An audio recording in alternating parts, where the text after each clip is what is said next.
بسم اللہ الرحمن الرحیم۔ السلام علیکم ناظرین، اپنے سوشل میڈیا پلیٹ فارم سے میں ہوں علی رضا الوی۔ آج آپ کے لیے دو بڑی خبریں لائے ہیں، لیکن خبروں کی طرف جانے سے پہلے اگر آپ نے ابھی تک ہمارا چینل کبھی سبسکرائب نہیں کیا ہوا ہے تو اس کو سبسکرائب کریں، لائک کریں اور فالو کریں تاکہ آپ اور ہمارا رابطہ رہے۔ بڑی خبر ایک ہم نے آپ کو خبر دی تھی کہ عراق میں زائرین کی آڑ میں جو لیلے جا رہے ہیں ان کی کیا پوزیشن ہے۔ وہ لیلوں کی گرفتاریاں بہت تیز کر دی گئیں، اور صرف لیلے نہیں، لیلے پالنے والے اور لیلوں کو لے جانے والے جو سالار ہیں، قافلہ سالار ہیں، ان کے خلاف بھی گھیرا تنگ کیا جا رہا ہے اور ان کی گرفتاریاں جلد شروع ہونے والی ہیں۔ اس لیے سب جو لیلے لے کے جاتے ہیں وہ خبردار ہو جائیں کہ اب ان کی باری آنے والی ہے۔ اس حوالے سے تفصیلات بھی آپ سے شیئر کریں گے، آپ سے آگاہ کریں گے، آپ کو آگاہ کریں گے۔ اور دوسری خبر یہ ہے کہ خان صاحب، عمران خان صاحب کب رہا ہوں گے۔ ان کی رہائی کے حوالے سے حکومتی حلقوں میں، اسٹیبلشمنٹ کے حلقوں میں اور بااثر حلقوں میں کیا بات چیت ہو رہی ہے، اس حوالے سے بات کریں گے، کیونکہ آپ ٹرمپ کی الیکشن جیتنے کے بعد توقع کی جا رہی تھی ان کے رہائی کی، تو کیا اب واقعی رہا ہوں گے یا نہیں ہوں گے، اور ہوں گے تو کب تک ہوں گے، اس حوالے سے کیا پیش رفت ہے اور دنیا اس حوالے سے کیا سوچ رہی ہے، یہ بھی آج ہم اس پہ بھی بات کریں گے۔ تو پہلے ہم بات کرتے ہیں لیلوں والی زائرین کے حوالے سے جو بات ہے۔ ہم نے آپ کو خبر دی اور اس خبر کا بہت زیادہ فیڈ بیک آیا، وہ لوگوں نے اس کو بہت پسندیدگی سے دیکھا، اور ہمیں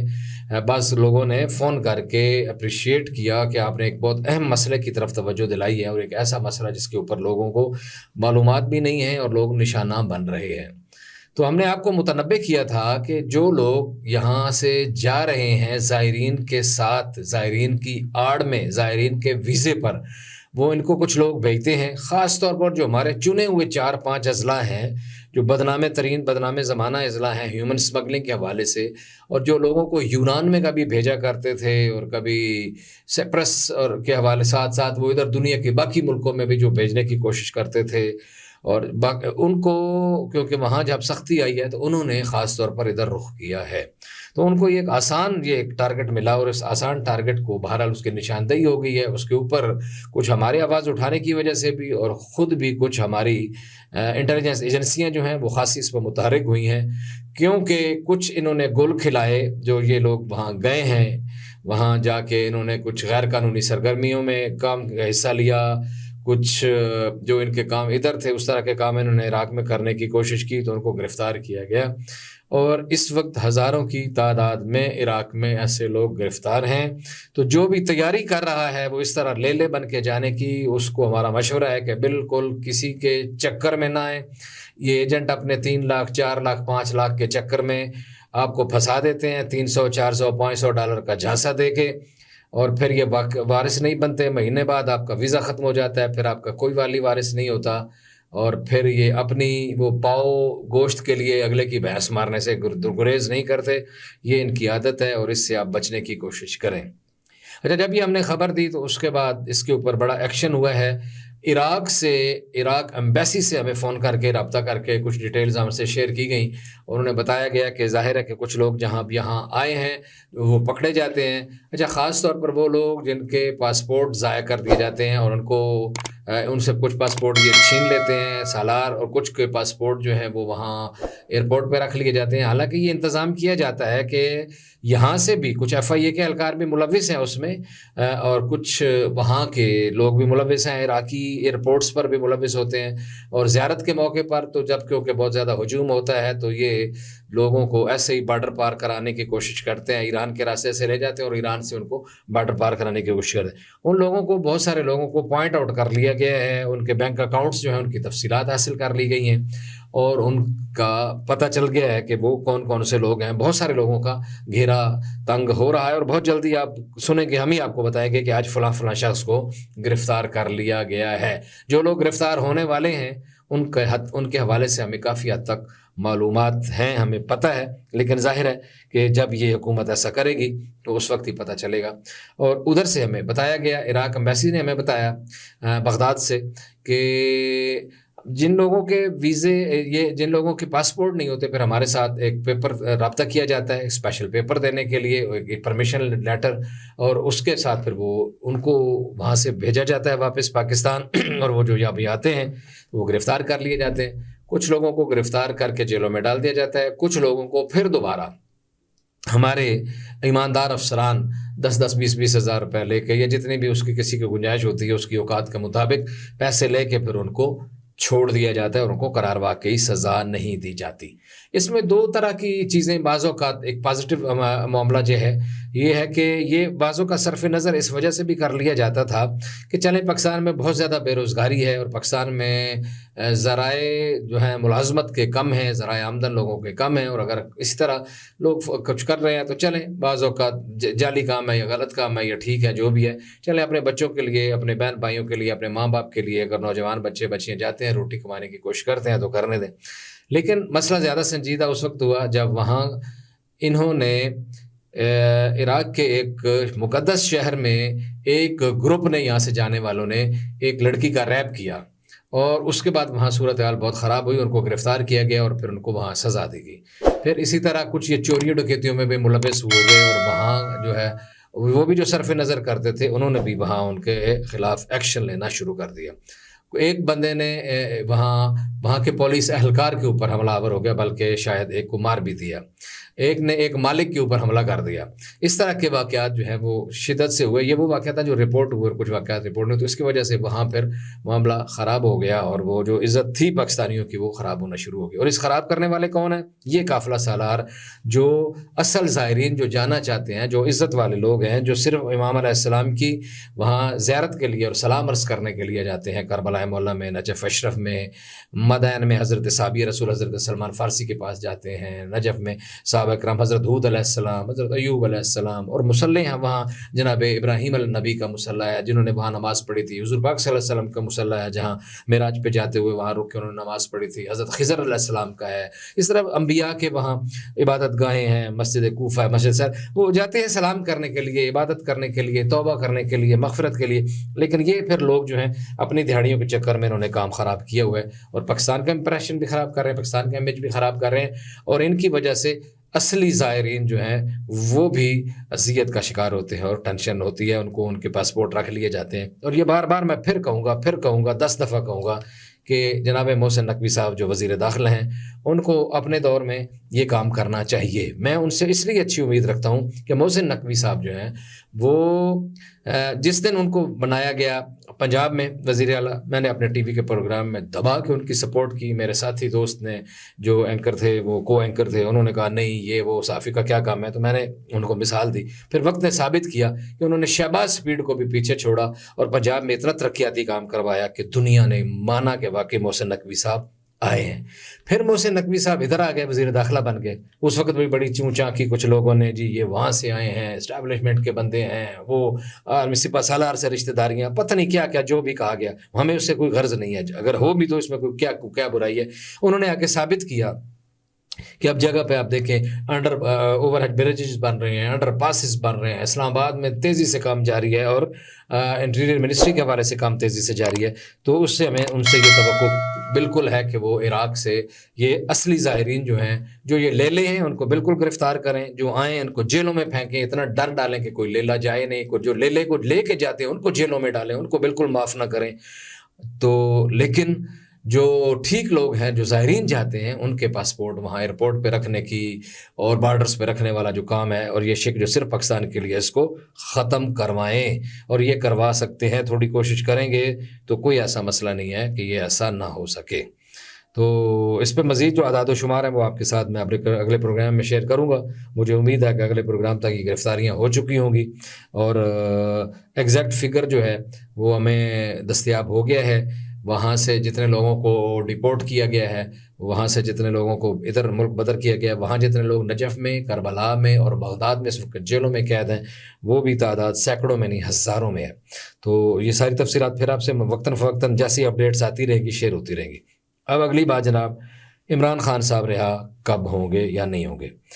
عمران خان صاحب کے حوالے سے ایکسپریس یو کے میں ایک اخبار میں آرٹیکل لکھا ڈاکٹر ابراہیم اوبی نے۔ ڈاکٹر ابراہیم اوبی جو ہیں انہوں نے بہت سارے سوالات اٹھائے ہیں۔ انہوں نے یہی سوال اٹھایا ہے اور انہوں نے توقع ظاہر کی ہے کہ ٹرمپ کے جیتنے کے بعد عمران خان کی کامیابی، عمران خان کی آزادی کے چانسز بڑھ گئے ہیں۔ انہوں نے کہا کہ طالبان کے ساتھ مذاکرات اور برسوں کی کشیدگی کے بعد امریکہ پاکستان تعلقات میں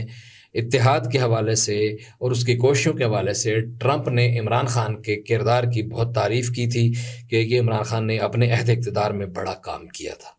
پھر انہوں نے ایک سوال اٹھایا، انہوں نے کہا کہ ٹرمپ نے اپنے انتخابی پروگرامز میں بارہا کہا ہے کہ ہی از مائی فرینڈ۔ اگر وہ عمران خان کو کہتے ہیں وہ میرا فرینڈ ہے، میرا ذاتی دوست ہے، تو عمران خان کے ذاتی دوست کو جیل میں رکھنے کا مطلب کہیں ٹرمپ ذاتی دشمنی تو نہیں لیں گے؟ یہ ایک سوال اٹھایا اور انہوں نے ادھورا چھوڑ دیا ہے۔ تو یہ میں بھی ادھورا چھوڑ رہا ہوں اس سوال کو کہ اگر وہ ایسے ہی ہوتا ہے تو اس کا کیا جواب ہوگا۔ پھر خان جو ہے وہ کہتے ہیں کہ مجھے جعلی قانونی طریقہ کار سے جیلوں میں رکھا گیا ہے۔ کسے؟ جعلی قانونی طریقہ، یہ آرٹیکل میں ہی انہوں نے ریفرنس دیے۔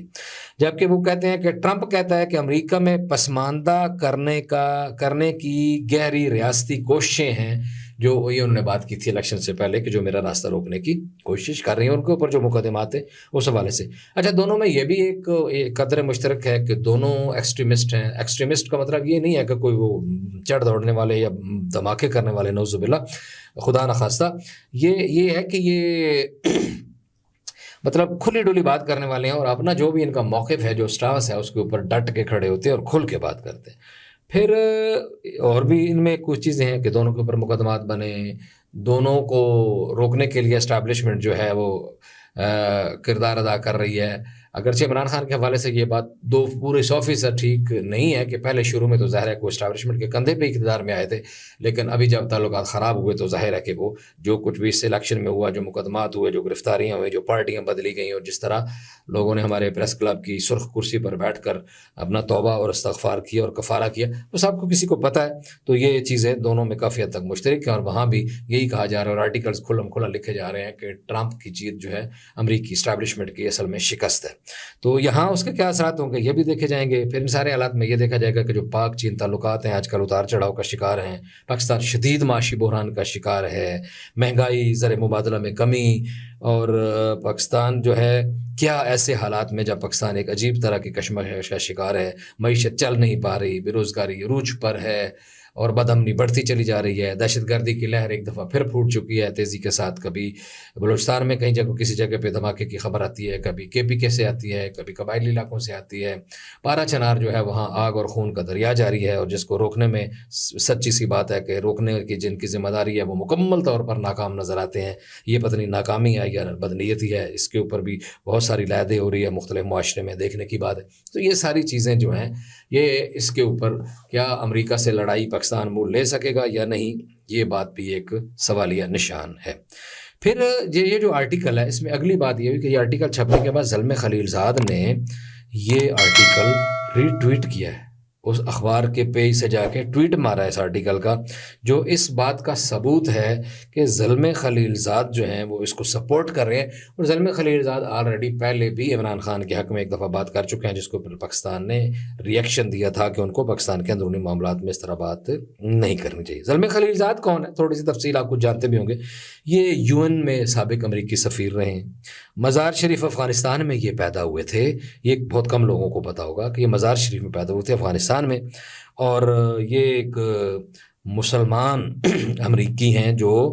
اوپر والے عہدے پر، بڑے اوپر کے لیول پر براجمان رہے ہیں۔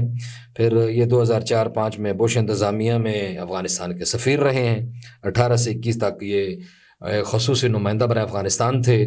اور یہ 2005 اور 2007 میں عراق میں بھی سفیر رہے ہیں، جو ہم نے پہلے عراق کی بھی بات کی، اس میں بھی سفیر رہے ہیں۔ تو 73 سال عمر ہے۔ 22 مارچ 1951 کو یہ پیدا ہوئے تھے۔ تو یہ ایک یعنی سیزنڈ امریکی ڈپلومیٹ ہیں، فارن امور پہ، عالمی امور پر، خاص طور پر افغانستان پہ اور پاکستان پر، اس ریجن کے اوپر ان کی بڑی گہری نظر ہے۔ تو وہ بھی عمران خان کی سپورٹ میں ہیں۔ اب اس صورتحال کے بعد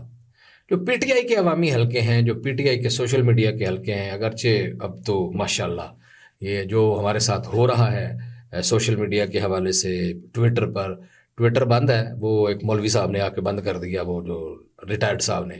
تو ادھر ساتھ ہی پھر ابھی آج نیا فتویٰ آ گیا جناب اسلامی نظریاتی کونسل کا، مبارک ہو، کہ جناب وی پی این حرام ہے۔ وزارت داخلہ کی بھی یہ رپورٹ آ گئی کہ جناب وی پی این دہشت گرد استعمال کر رہے ہیں۔ تو یعنی اس قوم کا جو گلا دبانے کی کوشش ہے، تو کیا ایلون مسک کا ایک ہی جو جواب، ایک ہی جملہ، ایک اگر کوئی بیان آ گیا کہ یہ اس کو کھولیں، تو ہمارے یہ جو فلاسفر ہیں یہ پھر کیا کریں گے؟ آزادی اظہار کو تو گلا دبانے کے لیے بیٹھے ہوئے ہیں مولوی صاحب۔